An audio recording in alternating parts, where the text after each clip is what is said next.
Está al aire. The one and only. Esta noche, María Cela.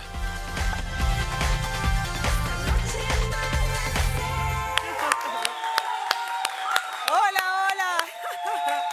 Muy buenas noches. Wow, pero el público está hoy animado.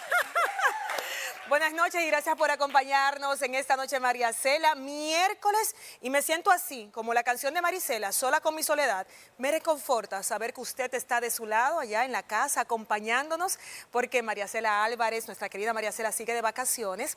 Diana Filpo también tiene asignaciones, Diana Lora tiene asignaciones especiales, y Farideh Raful continúa en el Congreso Nacional, donde en el día de hoy se dio lectura al Código Penal y continúan ahora los debates antes de la votación. Esperamos que Farideh pueda llegar a tiempo y conversar sobre el Código. Tenemos muchas precisiones que hacer al respecto sobre este tema tan importante. Recuerden ustedes que ya fue aprobado en una primera lectura y referido para una segunda en el día de hoy. De ahí pasaría a la Cámara de Diputados. Hay muchas situaciones que analizar respecto al tema. Se aprobaría sin las causales, lo que ha generado mucha indignación por varios sectores, pero también la situación de otros artículos que dejan mucho que analizar sobre este código de ser aprobado en el día de hoy y pasar entonces a la Cámara de Diputados. Otra situación importante a destacar es que Beryl sigue su paso por el Caribe y en este momento, en la tarde de hoy, tocó tierra en Jamaica, donde está generando destrozos. Un huracán categoría 4 con vientos de más de 220 kilómetros por hora. Nosotros desde aquí acompañamos a los jamaiquinos y esperamos que en medio de la gran tragedia que implica un huracán de esta magnitud no haya pérdidas humanas que lamentar. Desde aquí nuestra solidaridad con ese pueblo, porque nosotros, gracias a Dios, resultamos prácticamente ilesos. Pérdidas materiales, pero que son reemplazables. Y a propósito del tiempo, ustedes saben que ya mañana estaremos siendo afectados por una onda tropical que podría generar unos 100 milímetros de lluvia y hay unos terrenos que ya están saturados, así que presten atención a las autoridades meteorológicas para dar seguimiento a esta onda que nos estaría afectando jueves y viernes. Ahora sí, para empezar, me voy a poner cómoda porque hay un tema interesantísimo que nos afecta a todos. Es considerada la segunda pandemia luego del COVID-19. Hablamos de la salud mental. Y dentro de tantos aspectos a abordar de la salud mental está el tema del suicidio. Y dentro de las estadísticas arrojadas por la ONU recientemente, se habla de que por cada 100 mujeres que se suicidaron en República Dominicana en el 2023, 619 hombres hicieron lo mismo. Es decir, una cantidad dramáticamente elevada. ¿Por qué? ¿A qué se debe? Pero ¿qué otras edades también son vulnerables, además de los hombres adultos, los adolescentes? ¿Cómo podemos darnos cuenta? ¿Hay algún tipo de signo? Bueno, pues vamos a abordar el tema con una experta, la doctora Alexandra Iches, médico psiquiatra especialista en adicciones, psico-oncología y psiquiatría forense. Bienvenida, doctora. Qué honor nos acompaña, doctora. Muchísimas gracias, muchísimas gracias. Doctora, el suicidio, hasta la palabra, cuando uno la menciona, como que lo estremece. Y es un tema que quizás por eso genera hasta cierto tabú. La gente teme hablar del tema, no quiere decir en voz alta la palabra suicidio y sus implicaciones. Estas estadísticas me sorprendieron y sé que a gran parte de la población también.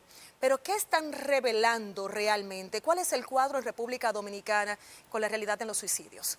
Realmente esas estadísticas no es más que lo que en realidad venimos diciendo los especialistas en salud mental. Y dicho sea de paso, aunque suene un poco grotesco, incluso están un poco sesgadas, porque cuando entremos en detalle a explicar cuáles son las causas, las motivaciones y el panorama de cómo se da el fenómeno del suicidio, pues entonces te vas a dar cuenta que quedan muy por debajo de lo que en realidad pudiera ser.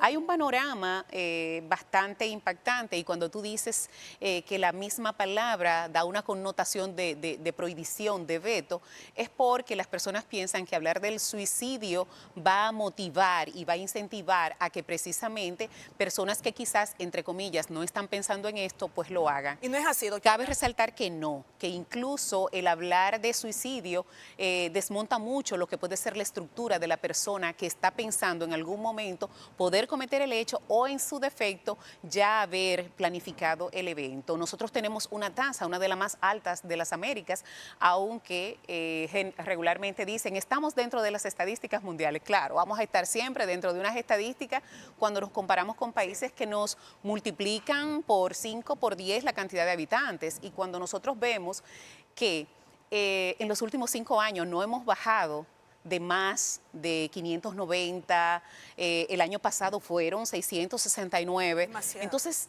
yo te pregunto, y le pregunto a la población, cuando hablamos de estadística, todo lo que sobrepasa y tiene un impacto a nivel sistémico se multiplica. ¿Por qué? Porque aunque quien termina con su vida es una sola persona, hay todo un sistema a su alrededor que se afecta porque quedan niños huérfanos, quedan familias desprotegidas y muchas veces se pasa por alto darle continuidad y seguimiento a los que son sobrevivientes de estos. Doctora, para pasar a los sobrevivientes, que es importantísimo esta parte. Sí, claro. Me gustaría saber qué implica que haya más hombres, lamentablemente quitándose la vida, que mujeres, según estas estadísticas. Sí. Un porcentaje elevadísimo con respecto uno del otro. ¿Por qué? Bueno, hay factores múltiples. Entre ellos está que aunque la mujer lo intenta más, los hombres tienen mucho más efectividad porque los métodos que utilizan son mucho más contundentes. Y está mediado porque hasta la naturaleza y protege un poquito a la mujer.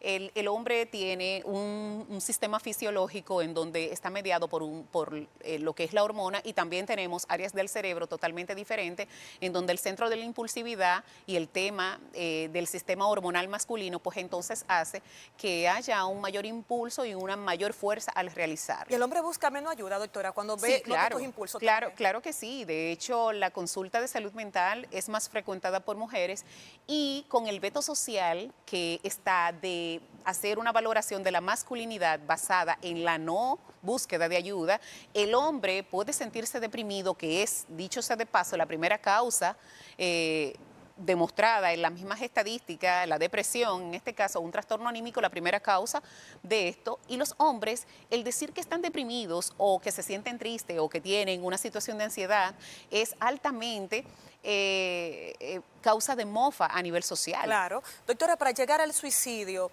¿es un proceso? ¿No es algo que se da de la noche a la mañana? ¿No es una decisión que se toma de repente? ¿O sí? ¿O hay un proceso que podemos ir notando cambios? Definitivamente no es una decisión, no es una toma ni una acción brusca. Y de hecho, hay varias condicionantes que se dan. Solamente en algunas condiciones de verdad neuropsiquiátricas puras puede existir lo que se puede llamar una emoción violenta o un evento impulsivo de manera brusca, pero todavía hay un lapso de tiempo en donde el individuo tiene que pensar, racionalizar y ejecutar. Sí. O sea que no es que es un abrir y cerrar de ojos. Pero una de las frases más comunes, y a mí me gusta hacer uso del lenguaje popular, una de las frases más comunes es que las personas de nuestros pueblos y de nuestros campos siempre dicen, el que lo hace la primera vez lo sigue intentando. Sí. Regularmente eso se da porque la idea o los pensamientos suicidas están mediados por una repetitividad y una obsesividad. Entonces, si no se resuelve el elemento generador del deseo de no querer vivir, pues es muy obvio que se va a repetir. El gran detalle está que cuando ya la persona ha utilizado un método y ha sido fallido, pues entonces empieza a tantear y cambia a buscar. de método. Entonces ahí los medios de comunicación, que quiero hacer un llamado, tienen una tarea muy importante. Hace un par de semanas hice unas observaciones porque resulta que ciertamente se le tiene que dar el rol a los medios de comunicación, pasar la noticia, dar la noticia, pero está demostrado que hay un efecto de imitación o el efecto Wetter, que es cuando se desmenuza mucho una noticia. Esos detalles. Esos detalles hace que aquella persona que tenía la idea o el pensamiento en crudo pueda dar el método que se expone como el bueno y el válido y por eso lo ejecuta. Por eso es que tú puedes ver que cuando ocurre de una forma y es descriptiva a nivel de medios de comunicación, los próximos son de esa misma forma. Entonces, doctora, ahí hay dos observaciones importantes.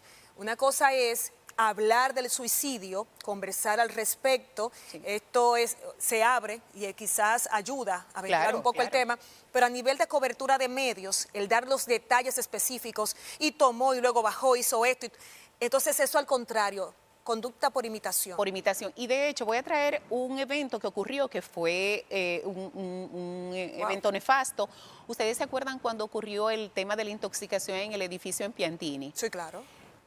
No, si analizan y buscan las estadísticas, todos los suicidios que ocurrieron posterior fueron basados en la ingesta de esa misma sustancia. Aprender. Entonces dijeron, esto da, pues por ahí me voy. El suicidio, siempre y cuando tenga una intervención y no se minimice la expresión, esas señales sutiles, esas banderitas rojas que la persona refiere, es prevenible. Esas banderas rojas incluyen la persona que dice, me voy a quitar la vida, que lo amenaza. ¿Eso sí, eso realmente hay una intención detrás o hay una manipulación? Es que la intención del individuo en ese momento, lo que él quiera conseguir, si es manipular, si es chantajear, eso lo tenemos que echar a un lado. Lo que tenemos que quedarnos es, a priori, con la información de que él puede llegar a eso con tal de lograr Tal cosa. Y de hecho, la mayoría de pacientes o de personas que logran suicidarse, hay un momento de todo ese fenómeno en donde en realidad existe el arrepentimiento.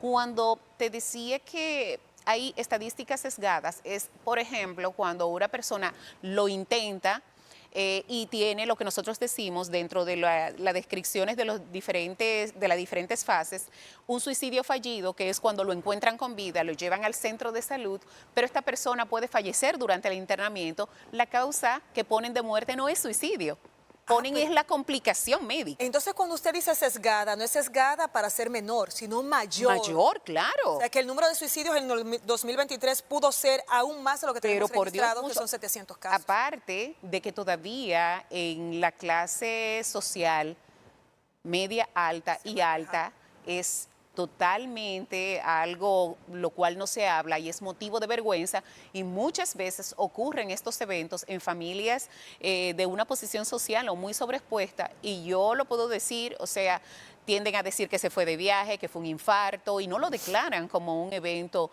de esta naturaleza. El estigma todavía. Todavía. Doctora, hay un dato importante que me preocupa, es la cantidad de suicidios en adolescentes. Es una edad muy vulnerable. Y me gustaría saber cómo, para los padres que nos están viendo, pueden notar quizá algún tipo de conducta alterada, depresión en el adolescente, que le pueda llevar a eso, porque el adolescente se encierra en su habitación, es aislado, no habla tanto, y quizás es difícil para un padre abordarlo y notar esos pequeños cambios de conducta, si son pequeños o no sé si hay un evento grande. En realidad no son pequeños, Son lo que pasa grandes. es que a veces se dejan pasar o se asumen como parte del proceso del cambio, de que está pasando por una etapa importante de su vida como es la adolescencia. O sea, esa es la justificación que dicen los padres. Sí.